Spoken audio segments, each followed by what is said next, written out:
Hello learners, I welcome you all to the third segment of 56 lecture. So in this segment, we are looking at mediation and bilateral investment treaties and treaties with investment provision.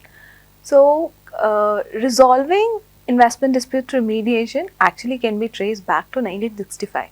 There was a treaty, Côte d'Ivoire and Netherlands had signed in 1965, which stated that the disputing party should try and resolve the dispute through amicable settlement. Granted, the phrase that is used in this treaty talks about amicable settlement and does not particularly talk about mediation, but we can interpret it to mean that even mediation is mentioned. I mean, mediation is something that that is what is meant by this particular provision.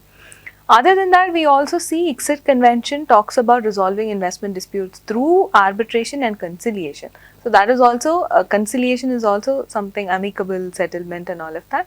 But rarely conciliation provisions have been used. Seldom. Like if we look at empirically, if we look at the number of disputes where conciliation procedures were invoked, it amounts to only 1.5% of total cases that were submitted to ICSID. Very minimum. So we can say it's only used very sparsely. Then what about mediation? Look at all the new bilateral investment treaties or treaties with investment provision. There is an exclusive provision on mediation. No, I'm not talking about a provision that says amicable settlement of disputes. I'm talking about the phrase mediation being exclusively included. Look at many model BITs. Model BITs also started including provisions on mediation. Look at Norway model BIT. Look at Netherlands model BIT, look at BLEU's model BIT. All of these also has a provision on mediation. So one of the basic provision on mediation is something that you will see in the context of Article 25 of Argentina-Japan BIT.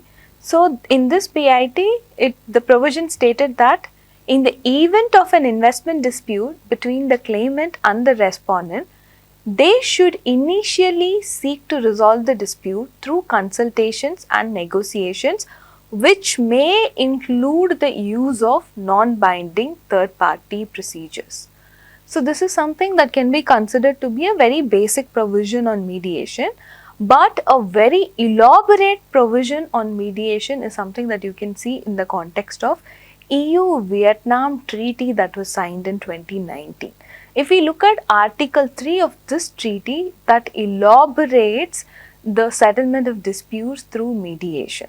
Article 3.4 says that mediation mechanism. Article 3.4 is titled as mediation mechanism, and that states that the parties may at any time agree to enter into mediation procedure pursuant to Annex 9. Annex 9 talks about mediation mechanism with respect to any measure adversely affecting the investment between the parties. And if we look at Article 3.29, that is titled as amicable resolution, and this provision states that any dispute should, as far as possible, be settled amicably through negotiation or mediation, and where possible before the submission of a request for consultation pursuant to Article 3.30, which talks about consultation, and such settlement may be agreed at any time, including after the commencement of proceedings under this section. Then if we look at Article 3.31, that is titled as mediation, and Article 3.31 states that the disputing parties may at any time agree to have recourse to mediation. Recourse to mediation is voluntary and without prejudice to the legal position of either disputing party. Recourse to mediation may be governed by the rules set out in Annex 10. So actually Annex 10 is talking about mediation mechanism for disputes between investors and parties, and that recourse to mediation can be governed by the rules that is mentioned here, and also may be modified by mutual agreement between the disputing parties. The mediator is appointed by agreement of the disputing parties, and such appointment may include appointing a mediator from among the members of the tribunal itself, who are appointed pursuant to Article 3.38, or the members of the appeal tribunal appointed pursuant to Article 3.39. So, the disputing parties can also request the president of the tribunal to appoint a mediator from among the members of the tribunal who are neither nationals of a member state of the union nor of Vietnam.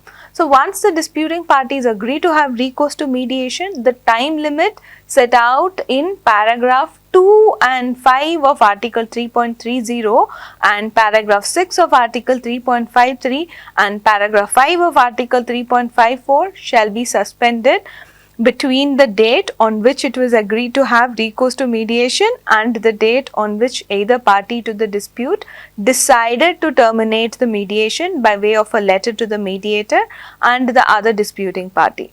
Upon request of both disputing parties, if a division of the tribunal has been established pursuant to Article 3.38, the division shall stay its proceeding until the date on which either party to the dispute decides to terminate the mediation by way of a letter to the mediator and the other disputing party. So, these substantive provisions that are mentioned in EU-Vietnam Agreement were again strengthened by certain annexes. We have discussed some of the annexes while talking about the provision itself, but to reiterate, what are the annexes to EU-Vietnam treaty that talks about mediation, let us see that one more time. Annex 9 talks about mediation mechanism.